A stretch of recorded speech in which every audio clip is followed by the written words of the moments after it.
In this video, I'm gonna break down how I made a Flume type beat in Logic Pro. First up, I know that Flume loves spicy chords. So what I did was I started with the sound boys choir and laid down a simple chord progression.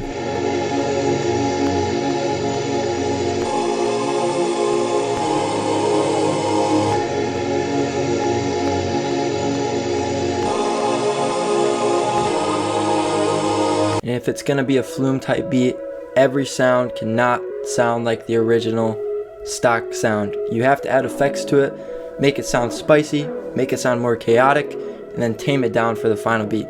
So that's what I did to this pad sound. By the time I was done affecting the pad, I had two different tracks. I had one track with all my effects on it, and then the other track that was just the dry original signal so that I could blend them together. Here's what that sounds like.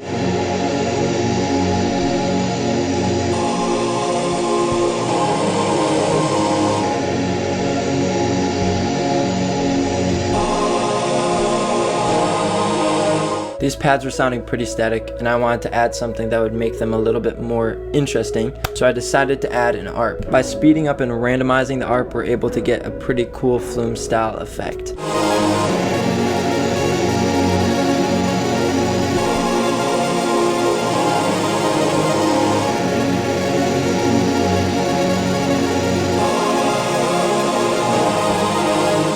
After adding some more effects to make the signal sound less dry, I bounced all the tracks in place to have one audio file. When all the MIDI tracks get bounced into audio, we're able to manipulate it by pitching it up and down.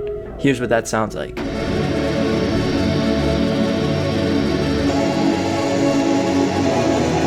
Finally, after pitching down the texture, I decided to reverse it so that the chords actually come in reverse order.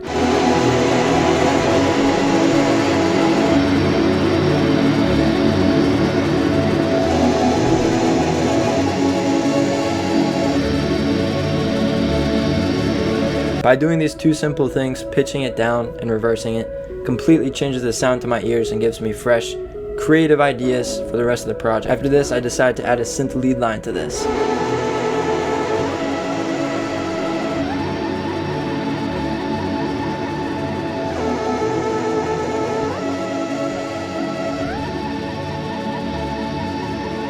Then I added another synth lead line.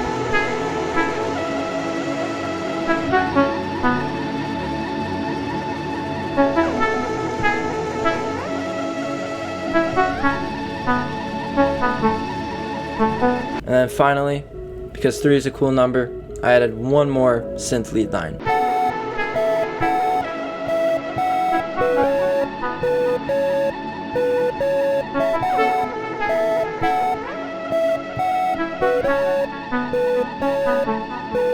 On a lot of the music that I make, I like to add an actual bass and then a synth sounding bass on top of that. It makes the low end sound more full to me, kind of fills in a frequency that I like. This is what that sounded like.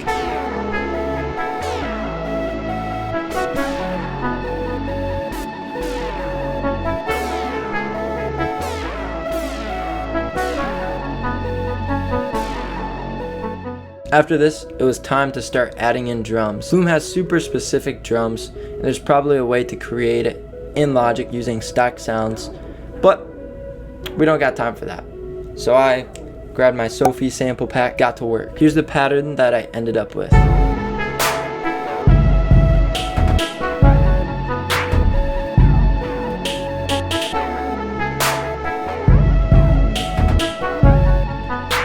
Again, Flume is all about manipulating sounds until it's something completely and totally different. So I routed every single sound that we had just made into a bus and put it through the plugin Beat Breaker. After messing around with the settings, here's what it sounded like.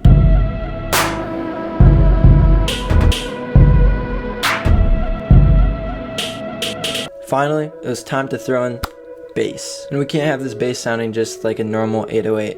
It needs to sound Flume. So to do that, I added in the plugin called Fat Effects. It turned up the mod effects as well as the distortion.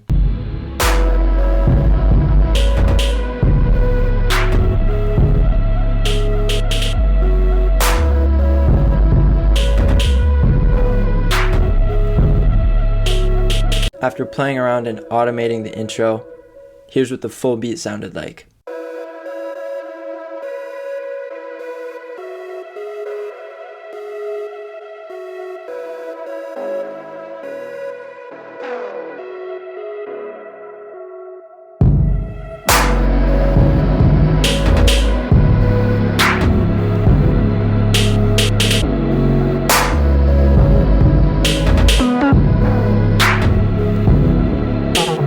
There's a lot of things that I didn't explain in this short tutorial.